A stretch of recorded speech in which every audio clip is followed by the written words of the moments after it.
OEA detona a Suprema Corte brasileira e Eduardo Bolsonaro e Felipe Barros, na linha de frente, estarão lutando contra o ativismo judicial. Mas espera um pouquinho. Você aí, você chegou até aqui, é porque essa notícia te pegou de jeito, não é verdade? Então não vacila, se inscreva agora no canal, ativa o sininho e já mete o dedo no like. Isso ajuda a gente a trazer mais verdades que a grande mídia não quer que você saiba. E compartilhe esse vídeo com todo mundo. Quanto mais pessoas, quanto mais amigos souberem a real, mais forte a gente fica. Bora junto nessa luta? Porque a Organização dos Estados Americanos acaba de soltar um documento pesadíssimo contra a Suprema Corte do Brasil, escancarando o ativismo judicial e as injustiças que estão rolando por aqui.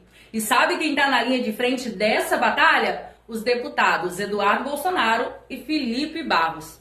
Pois é, eles vêm denunciando há tempos os abusos e agora tem um respaldo internacional. Será que finalmente o Brasil vai acordar para o que está acontecendo nos bastidores do poder?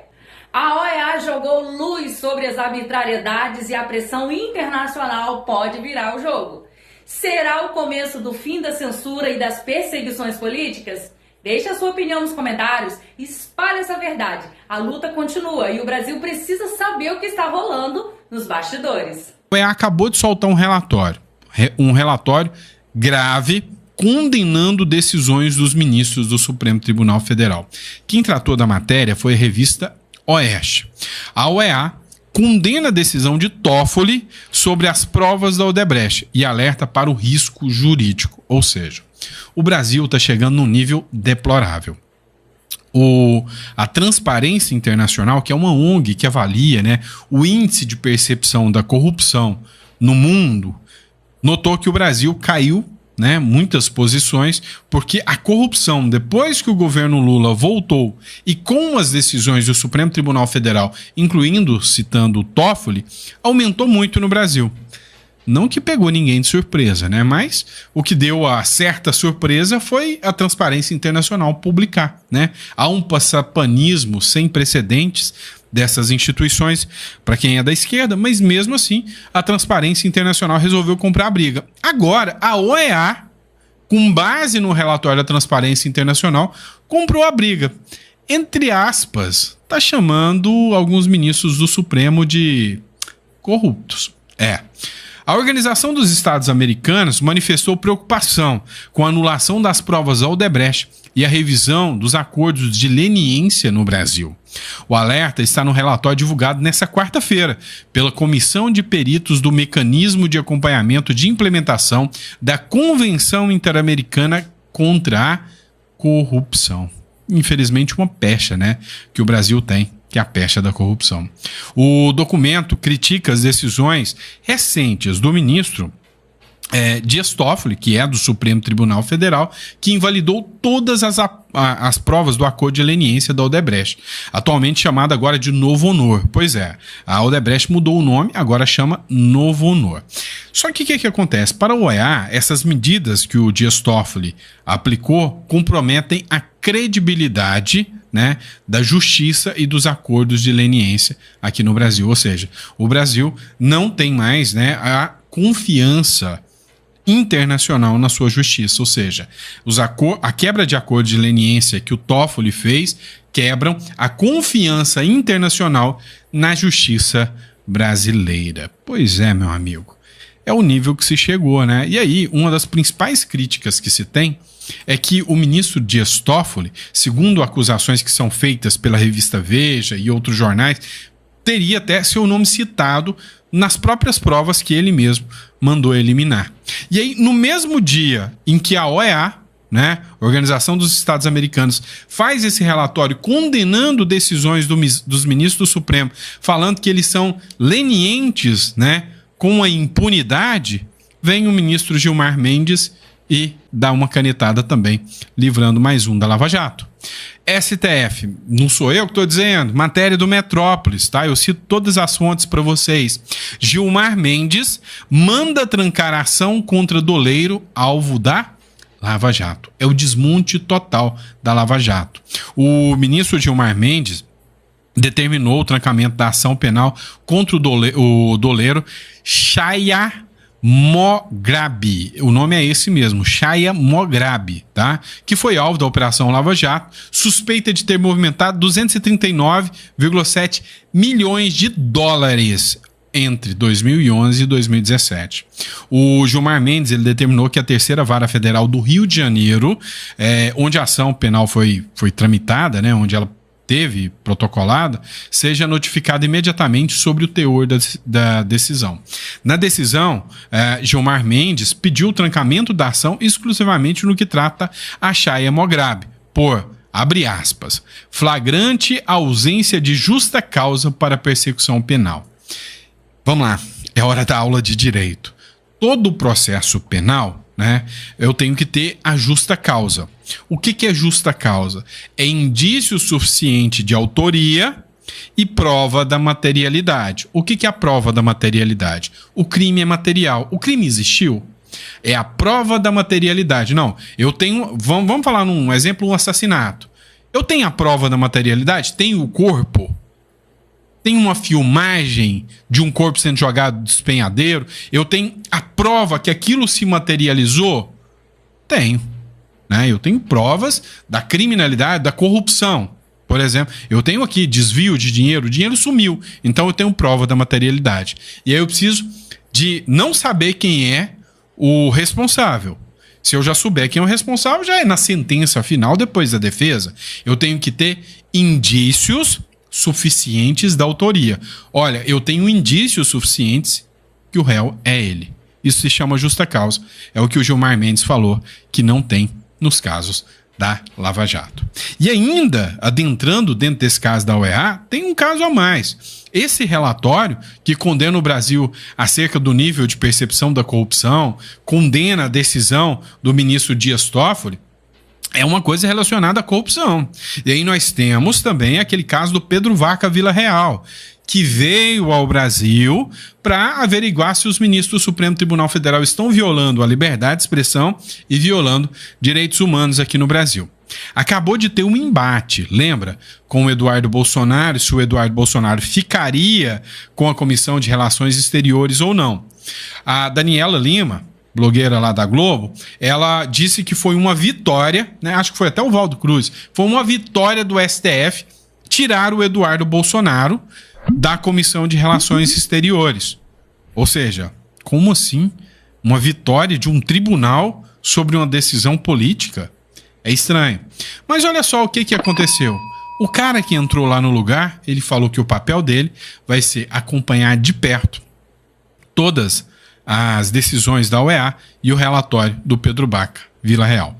Acompanha só o que disse o Felipe Barros para o antagonista, fonte da matéria, né, os créditos do antagonista.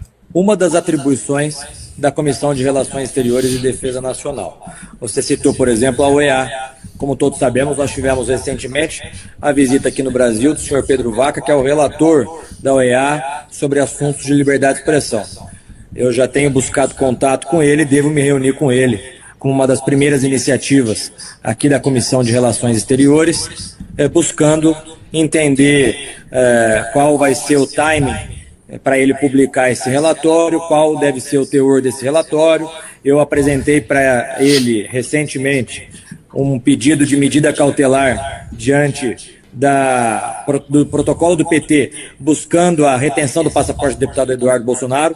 Apresentei isso ao relator da OEA justamente para que isso também possa influenciá-lo na confecção desse relatório. Não é natural nós termos um deputado federal, o mais votado do Brasil, diga-se de passagem, sendo ameaçado no seu exercício do mandato parlamentar por um partido político, né? Isso, sem sombra de dúvidas, não é nada democrático.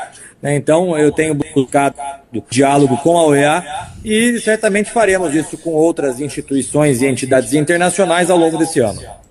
Ou seja, o tiro saiu pela culatra. O Felipe Barros, ele vai fazer o papel que o Eduardo Bolsonaro faria. E aí, você viu que ele falou, não, eu vou estar sempre munindo de novas provas a OEA do que está acontecendo aqui no Brasil. Exemplo, a possibilidade, né, a busca pelo PT, que é o partido da situação, pela a apreensão do passaporte de um deputado de oposição. Mas aí tem gente que vai falar, mas olha, o ministro Alexandre de Moraes deu a decisão dizendo que não ia prender o passaporte do Eduardo Bolsonaro. A decisão, pelo seu timing, foi considerada política por todo mundo. Todo mundo viu que não foi uma decisão jurídica, foi uma decisão política. E aí esqueceram de combinar com os gregos, né? Porque o próprio PT veio e desmentiu o Alexandre de Moraes, dizendo, olha, só deu, né, a negativa aí, ou seja, só não apreendeu o passaporte porque ele não voltou para o Brasil, está exilado e não ia ter resultado. Mas se ele volta, ia aprender o passaporte. Matéria da Metrópolis, tá? Então, fonte, citando crédito, Metrópolis. O PT diz que o Moraes confiscaria o passaporte de Eduardo Bolsonaro se ele voltasse para o Brasil, na volta do Brasil. Então, os deputados petistas alegaram que o ministro Alexandre de Moraes tinha a intenção, sim, de confiscar o passaporte de Eduardo Bolsonaro, de acordo com Rogério Correia. Olha só o que ele escreveu. Ó, era óbvio que se ele, Eduardo Bolsonaro, retornasse ao Brasil, Alexandre de Moraes, a nosso pedido, seu e do deputado Lindenberg, confiscaria o passaporte, impedindo de voltar aos Estados Unidos para continuar a sua trama golpista. Ou seja, mostra, né, isso aqui foi uma fala do deputado falando, é claro que o Alexandre de Moraes mudou a rota pela decisão política do Eduardo Bolsonaro. E aí, o que deixa mais grave ainda é que depois dessa situação teve uma festa na casa do ministro Alexandre de Moraes, que contou com os ministros do governo, ministros do STF e os presidentes da Câmara e Senado, todo mundo ali. E resolveram fazer chacota do Eduardo Bolsonaro, chamando ele de frouxo, de bananinha. Foram os nomes dados a Eduardo Bolsonaro no jantar de Alexandre de Moraes. Fonte da matéria, Hora Brasília. Então, assim, não bastasse todo essa trama política, ainda estamos diante, né, de uma atribuição, de uma atitude que não condiz nem um pouco com uma atitude de um ministro do Supremo, que é dar um evento, uma festa, né, e ficar fazendo chacota com a oposição. O Eduardo Bolsonaro reagiu, né, após ser alvo de chacota em jantar com o Moraes, né, no jantar na casa do Moraes. E aí, o Eduardo Bolsonaro citou o Olavo de Carvalho, né, que era o guru, né, da família Bolsonaro, colega filósofo, né, como eu, e citou algumas falas do Olavo de Carvalho. Ele escreveu o seguinte, abre aspas, mais uma vez, o famoso sorrisinho tão falado pelo professor Olavo de Carvalho. Antes, minhas viagens eram motivo de piada. Depois virou crime contra a pátria. E agora, piada novamente. Esses recadinhos não me parecem tão despreocupados assim. Soa mais como uma simulação de tranquilidade. Vamos ver quem ri por último. Disse, né, o Eduardo Bolsonaro. Lembrando que o evento, né, foi dado pelo Alexandre de Moraes em homenagem ao Rodrigo Pacheco. E aí entra no outro ponto, o PL da anistia. E o PL, Partido Liberal, está brigando e buscando para que o PL da anistia seja aprovado. E eles têm uma nova articulação, uma nova estratégia. O PL ameaça obstruir votações caso a anistia siga travada na Câmara dos Deputados. O líder do Partido Liberal, que é o Sóstenes Cavalcante, que é do PL, ele afirmou que a oposição vai obstruir as votações na Câmara dos Deputados caso a tramitação do projeto do 8 de janeiro não avance. Depois da reunião que teve, ou da festa que teve na casa do Alexandre de Moraes, o Hugo Mota passou um recado bem desanimador, diga-se de passagem, para a ala bolsonarista, para quem defende a anistia, né? Ou seja, mostrou que tem algo de errado ali. Acontece que o PL falou o seguinte, nós vamos obstruir a pauta. O que é obstruir a pauta? Obstruir a pauta é quando um grupo de deputados começam a não ir nas votações importantes que exigem quórum, ou seja, tem uma votação importante, precisa de tantas pessoas. Se todos os deputados daquele partido não forem, as comissões param. Também, os líderes podem apresentar pedidos solicitando, né, urgência a certos projetos. E enquanto esses projetos que têm solicitação de urgência não forem votados, outros projetos não podem ser votados também. Então, o que o PL pretende fazer? Fazer um monte de solicitação de urgência de projetos irrelevantes só para atrapalhar, porque enquanto não votar esses projetos irrelevantes, nada do governo anda. Então, a ideia é obstruir mesmo a atuação. O problema é que o PL sozinho não tem força para isso. Ele vai precisar do apoio, talvez, por exemplo, do PP, que é um partido aliado, né, e poderia abraçar essa pauta junto com o PL, ou o próprio partido do Kassab, agora que o Bolsonaro falou que vai estar apoiando. Mas eu acho pouco provável, porque até o partido do Tarcísio, o Republicanos, o presidente do partido falou que não apoia a anistia para agora, então é uma pauta assim, pouco provável, tá? Muito pouco provável que o PL consiga travar a pauta. E aqui, não tô aqui para fazer oba-oba, eu podia falar para vocês, PL tem nova carta na manga. Todo dia tem algum influenciador aí falando, bomba, nova carta na manga, agora vai... Não, eu quero ser sincero com vocês. O PL vai tentar, pode atrapalhar, mas travar a pauta sozinho ele não vai, tá? Então, pode ser mais um truco, né? Um blefe aqui para tentar forçar o Hugo Mota, porque o Hugo Mota não quer esse desgaste agora. Então tudo indica que é mais um blefe para forçar o Hugo Mota, tá? E o Hugo Mota é que tem graves problemas, né? Eu sei que o vídeo tá ficando um pouquinho grave, grande, né? Graves problemas, por quê? Porque acaba de entrar na mira da justiça. E aí a justiça passa a mandar nele. Como funcionava o esquema do empresário que delatou o Hugo Mota? Meu irmão, teve uma decisão que condenou 3 pessoas por desvios de recursos públicos, as chamadas emendas. E aí, um dos empresários que foi delatado falou em alto e bom tom, o Hugo Mota levava 10%. E aí, Metrópolis está fazendo uma série de matérias sobre isso. Inclusive, ele fez uma publicação, isso aqui é do jornal Metrópolis, onde um dos envolvidos que foram condenados citaram o nome do Hugo Mota. Escuta só. Qual o interesse do prefeito de executar ele mesmo a obra? Eu acho que já com o entendimento, Excelência, do acerto feito com o deputado federal Hugo Mota, já que a emenda era do deputado. Certo. Né? O senhor saberia dizer que acerto seria esse? Se o prefeito repassaria algum valor para o deputado? Segundo Nael me confidenciou que seria 10% que o deputado federal tinha cobrado para poder mandar essa emenda para ser executada essa obra. Certo. Essa obra é de valor de 784 mil e alguma coisa, 10% disso dá 78 mil. É isso? Correto. Ele até ficou chateado, Nael, porque disse que era uma obra que estava com um preço muito apertado, já que esse recurso vinha por meio da Caixa Econômica. Ele disse, rapaz, eu ajudei tanto esse deputado e ainda ele vinha me cobrar para mim um percentual para mandar um dinheiro para meu município está sofrido. Isso foi o que o prefeito me confidenciou. Ele chateado pela situação.